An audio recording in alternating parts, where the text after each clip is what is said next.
I want to talk to you about that lead-up thing to WrestleMania that you guys are obligated to do. Like, is there like a week of stuff that goes on, and the Fan Fest, and everything, interviews, you know, with mainstream media and stuff? What's it like? Take me on the road. Well, with you're you talking for a to the week right person, because before I had to do WrestleMania. that for, gosh, I was like the promo queen. Mm-hmm. I have like, I did so many interviews for them, tons. But, and traveling, I mean, gosh, I think I went around the world with Bradshaw. Unfortunately, it was Bradshaw.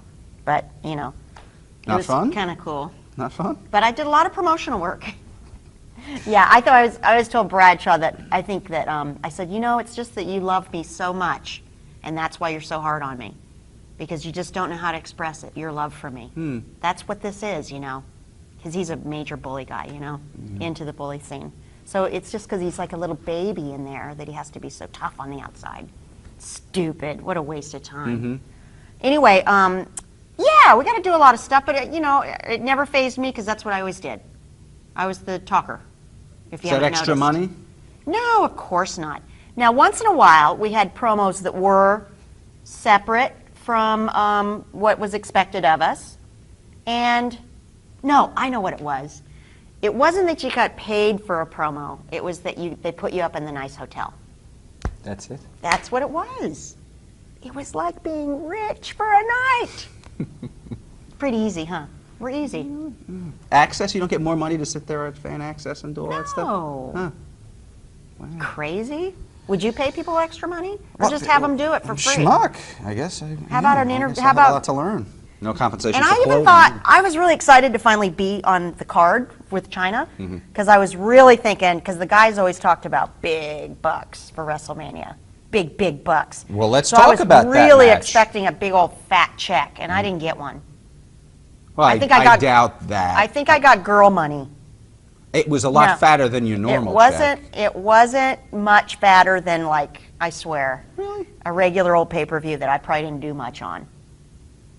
Yeah, it was stupid. But, you know, whenever you talk to JR about money, one time because I was, you know, in the middle of building a house, you know, it was like, okay, first year, boom, you start making money, got to do something with it. You know, buy, build, do something. So I'm trying to get you know, because you got to get a loan, right? Construction loan. Yeah. So you got to know a little bit about your finances for the bank to give you a loan. So I'm trying to figure it out. I got no history to base anything on. So I go talk to JR. So like, kind of, you know, how does this work? How does the pay thing work? And he goes, well, Ivory, it just depends. It just depends. We're going to call you a fish or a fowl. And I, what the fuck does that mean? A fish or a fowl? Does that mean sink or swim? What does that mean? And of course, you know, you're new and you're kind of like, you know, humble, and, you know, he's one of the boss. He's a talent boss, or whatever they call him. And you're like, okay, fish or fowl. Okay, I'll go take that to the bank. So, anyway. Wow. So your check was a foul. I got the loan. I built the house. But for 6.5, well, the last year I knew how I got paid because I was an employee. It was like normal, you know? Right. It was the easiest year of my whole life. Those studio people have it made. But you're doing the right job. What's Wearing that? the suit and tie with the little microphone. Yeah. I was not happy about trading my wrestling boots in for an IFB with my own ear mold. But boy, it was a lot more comfortable lifestyle.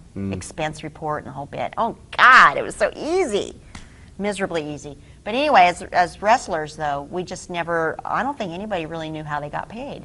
But when WCW happened, you know, there was a lot more talk about the downside guarantee. That was also Ace. When Johnny Ace came on board, the pay got a little bit more across the board the same for everybody. And it got to be all about the downside guarantee. So then it got to be where, you know, and it still confuses me. It got to be like, you know, if I'm working towards my pay, you know, my end result lump sum that I would be guaranteed to make in a year, then once you get to that point, they, once you're almost to that point, they stop using you on house shows.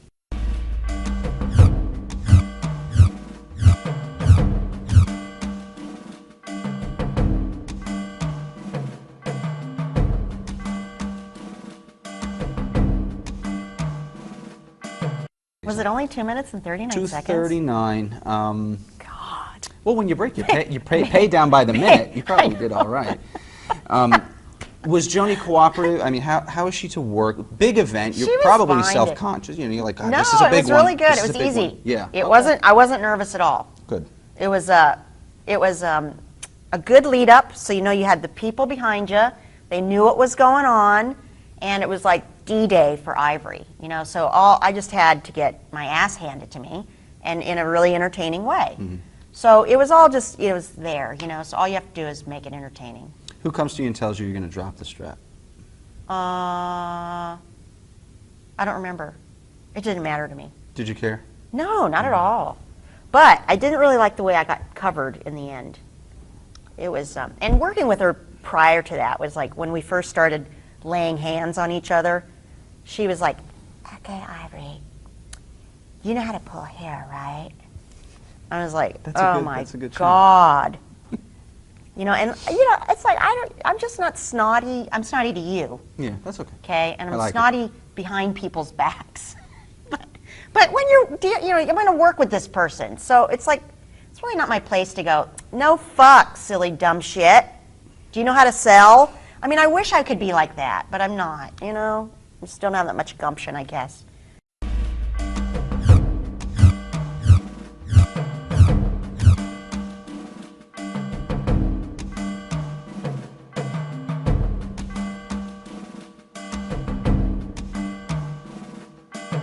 Let's talk about the McMahon family for a minute here. This is a good opportunity before we talk about that hot wrestling angle. Let's start at the top. Let's start with Vince. Your interactions with him, working with him as a boss, does he counsel you as a boss should? Or is he kind of untouchable by this point, kind of the floating guy? A little untouchable. I think my respect for him as a business person and being pulled in lots of different directions, and the fact that he's pretty intimidating.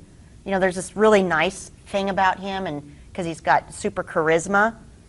So there's, you know, and you're respectful of him because he's done such a job with what his job is.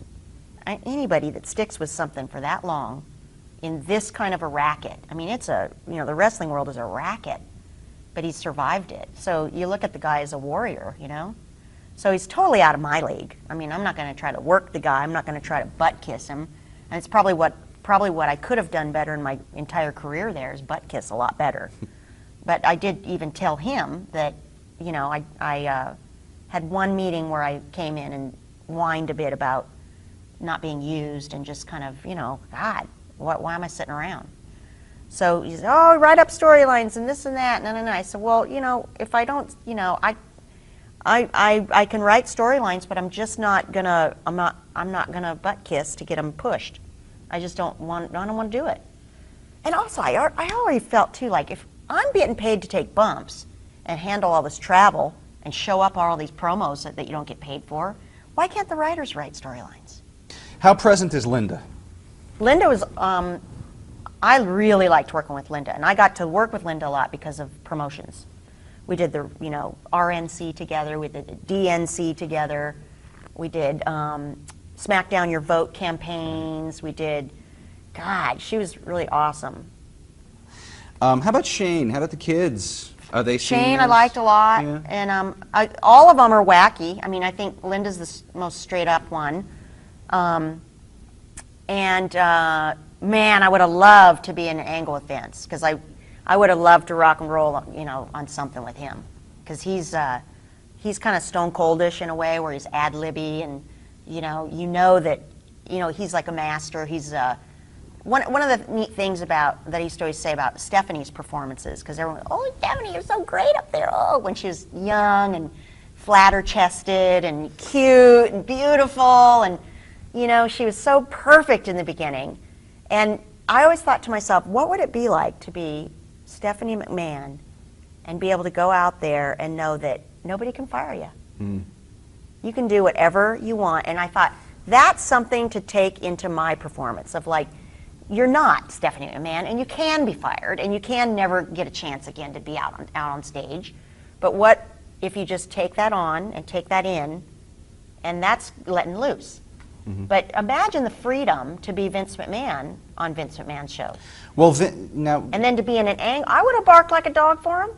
I would have raised my leg and pissed on him, too. And then he probably would have spanked me. And then I could have bit him. You would have had a and job then, for life. Yeah. So there's that stuff of like, you know, if you're working with people that are out there, it enables you to be out there, and then we're having fun. But Vince is a performer. There was a lot of, you know, in my job there was just a lot of rein pulling. There's a lot of, you know, girls, we're going to give you 6 minutes out there. And then right as you go out of gorilla position, 4 minutes. Or, you know, I'd have my one moment to go out there and blabber. You know, I didn't have to get my head pounded. I didn't have to, like, wonder if some booby girl was going to swing at me lame. You know, it was like a one-man show. I go out there, and what do they say before you go out? Speed it up, Ivory. Hurry up. Just make it quick. And I'd look at them and go, when has a performance ever gotten any better because you're rushing it? Shut the fuck up. That's what inside voice. Outside said what? Okay. You knew it. I know. I wanted to hear it. Oh. Vince is a performer, though. Yeah. And then Stephanie, yes, Stephanie performer, writer, but I think it's that thing of what went wrong there? But are you guys taking this seriously? What went wrong there? Are you guys, here comes Vince all jacked up, and he's bouncing around the ring, and Shane's hitting him with a garbage pail. I love and there's it. 37 wrestlers in the locker room waiting to go out. I know. That's cool with everyone? Well, I think it's great for the product. Okay. I think that I'd much rather watch, okay, if you're an audience member, okay, not all of them are teenagers. A lot of them, like Hulk and Ric Flair, why? Because they watched them when they were kids. So that makes them, you know, they're like kind of, they're not Vince McMahon age, but they're older guys. So if it's just like a boxing match where you got the old, what was his name? Foreman. George. Oh my God, come back, old guy in the ring. So anyway, there's the thing about watching a son who's not a wrestler and daddy who's an old man, and you just want to see, you know, what does Vince look like in a tank top? Can he fall down? Will somebody get hurt? You want to see if Shane's got it, you know, and what was his deal? He would like jump off of high things. Yeah. Pretty much. Okay, but it was tolerated, though. It was tolerated because I don't think they stunk it up. Now, what stinks it up is Triple H sitting in a chair. You know, we are an action show. Sitting in a chair, stationary, cutting a promo for 9 hours with no charisma. That kills a show. That makes me never. I mean, I have jokes of like, you know, oh, Triple H is on, I'll vacuum my house. You know, oh, he's still on, I'll mop the floors. Oh, he's still on, let me clean the toilets. Why even sit there and watch a show? So that made me sick. Someone should tell whoever's in charge over there that Triple H isn't cutting it. Oh, it's him. Oh, it's him.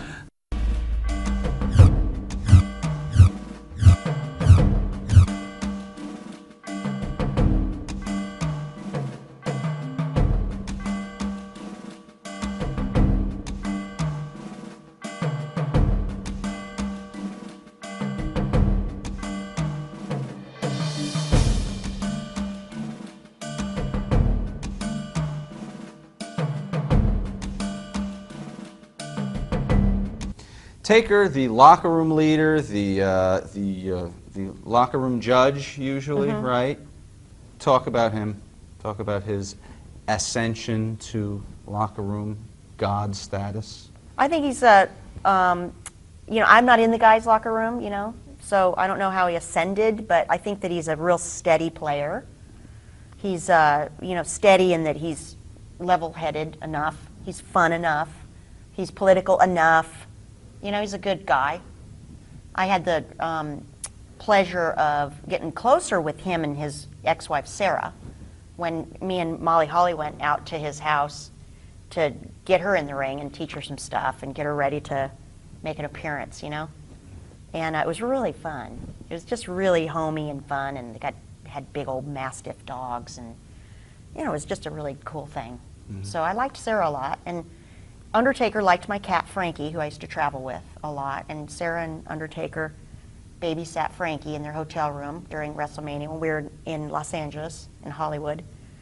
And so we had like a kind of a little connection that was beyond the ring, and But you know, yeah, I don't talk to anybody now. Here's, I think, just kind of during the Stone Cold stuff, where Stone Cold was bailing out and not showing up for work, and I remember him.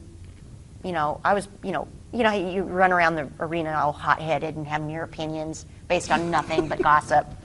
So I said, I think it's fine that he's not here. I mean, God, has to put over whoever it was at the time. You know, it's bullshit. And so he said, Undertaker just said, yeah, but that's not how you handle it. You don't just not show up for work, because that makes all the writers have to rewrite the show last minute, and it puts everybody in a spot. Mm-hmm. So that is what impressed me about him as being a leader, is that he was kind of level-headed, and he looked at the show, you know, as business.